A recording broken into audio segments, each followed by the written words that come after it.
Assalamualaikum warahmatullahi wabarakatuh. Perkenalkan, nama saya Rona Ningsih, mahasiswi Pendidikan Sejarah angkatan 2018. Sebelumnya saya mengucapkan terima kasih kepada Pak Nurdiansah MPD selaku dosen pengampu mata kuliah Inovasi Pendidikan. Nah, video kita kali ini kita akan menjawab beberapa pertanyaan mengenai inovasi pendidikan.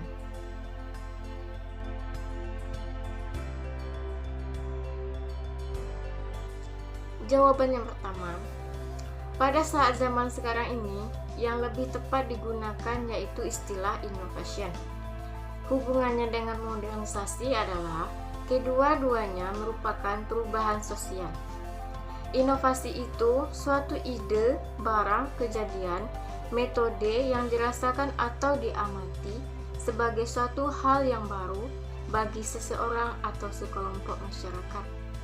Sedangkan modernisasi, menurut para ahli, adalah proses perubahan sosial dari masyarakat tradisional ke masyarakat yang lebih maju.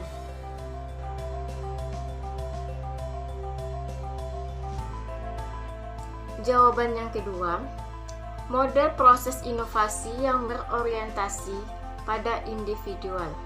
Menurut Lafitke dan Steiner 1961, ada beberapa hal yaitu menyadari, mengetahui, menyukai, memilih, mempercayai, dan membeli. Menurut Colline 1961, ada beberapa hal yaitu belum menyadari, memahami, mempercayai, dan mengambil tindakan. Menurut Roger 1962, yaitu menyadari, menaruh perhatian, menilai, mencoba, dan menerima. Sedangkan menurut Robert Stone 1971, yaitu persepsi tentang masalah, menyadari, memahami, menyikapi, mengesahkan, mencoba, menerima, dan disonansi.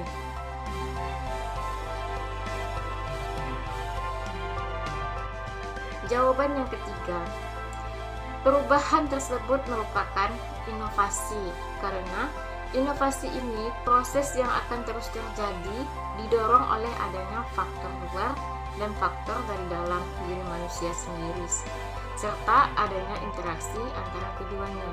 Begitu juga dengan pendidikan, merupakan sarana untuk membentuk manusia menjadi pribadi yang unggul, yang siap menghadapi tantangan zaman, sehingga dapat dikatakan bahwa inovasi dalam dunia pendidikan sangat cepat berkembang.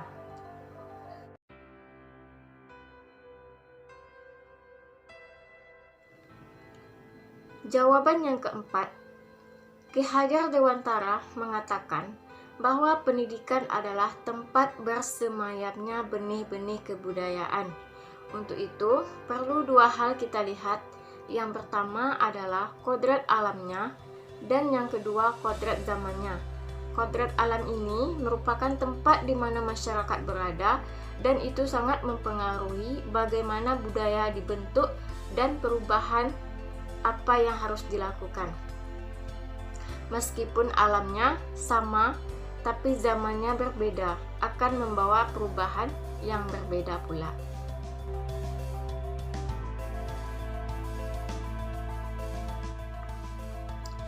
Jawaban yang kelima, konsekuensi adalah perubahan-perubahan yang terjadi pada seorang individu atau suatu sistem sosial tertentu sebagai akibat dari penerimaan atau penolakan terhadap suatu inovasi.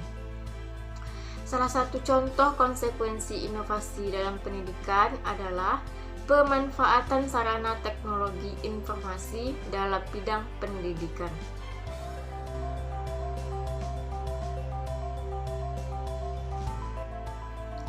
Jawaban yang keenam, dengan peranan yang begitu besar dalam inovasi pendidikan, diharapkan guru dapat terus meningkatkan aktualisasi diri dan prestasinya. Guru selalu berupaya meningkatkan kemampuan profesional sejalan dengan perkembangan. ilmu pengetahuan dan teknologi. Guru harus merubah mindset menjadi sebuah pribadi yang luar biasa.